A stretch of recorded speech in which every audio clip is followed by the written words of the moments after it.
है। आइए एक थोड़ी विनोद की बात देखते हैं। क्या हुआ, पति पत्नी में झगड़ा हुआ। अब पति पति में झगड़ा होने के लिए कोई कारण तो चाहिए नहीं, आप सभी को पता है।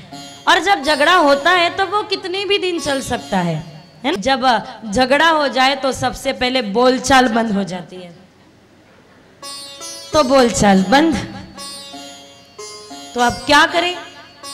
पति देव को जल्दी सुबह उठकर मीटिंग जाना है और जल्दी सुबह उठकर 4 बजे जल्दी से उठकर मीटिंग जाना है। अब तो बोलचाल बंद है, खुद तो उठ नहीं सकते, पत्नी को बताएं तो उठ पाए, पर बोलचाल बंद है इसलिए पत्नी को भी नहीं बता सकते। तो क्या किया, एक चिट्ठी लिख कर रख दी। और आपको पता है जब बोलचाल बंद हो जाए तो कागज कलम बहुत ज्यादा काम आते हैं।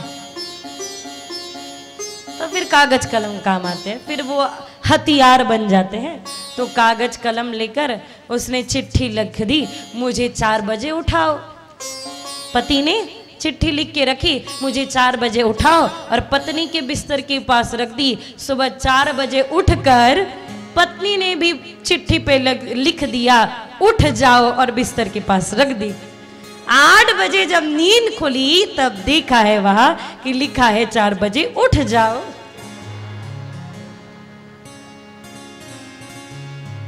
तो पति पत्नी में झगड़ा हुआ, बोलचाल बंद हो गई। बोलचाल बंद होने के बाद कागज कलम काम आने लगे। कलम से कागज पर लिख दिया, मुझे 4 बजे उठाओ, मीटिंग जाना है, और चिट्ठी रख दी। सुबह सुबह 4 बजे उठकर पत्नी ने देखा और चिट्ठी इसने भी लिख कर रख दी, अब उठ जाओ।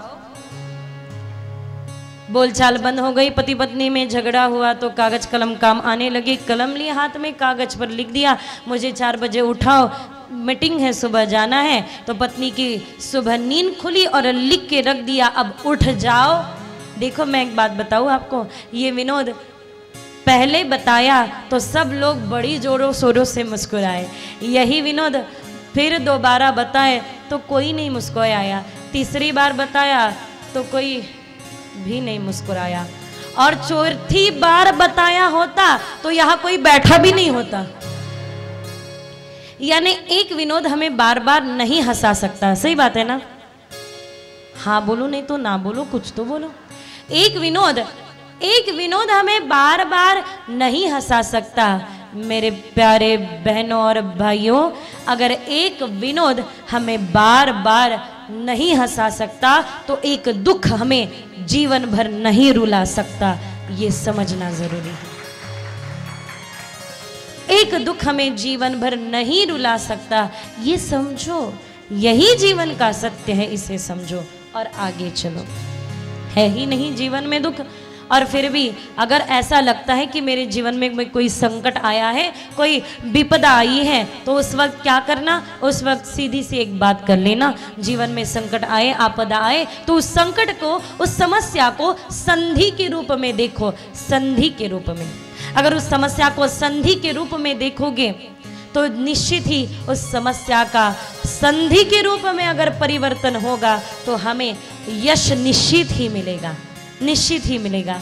यानी गाड़ी बंद पड़ गई है तो कोसते मत रहो, अरे मेरे साथ क्यों हुआ, ऐसा ही क्यों हुआ, अभी क्यों हुआ, छोड़ दो, समझ लो, इस बात को स्वीकार करके चलो, ये हो चुका है। फिर आगे की जो घटना घटेगी वो आपको विचलित नहीं करेगी। परिस्थिति में सुधार आए अथवा न आए, मनस्थिति जरूर ही कायम रहेगी, मनस्थिति में बिगाड़ नहीं होगा, तो हम दुख से बच पाएंगे, हम दुख से खुद को संवार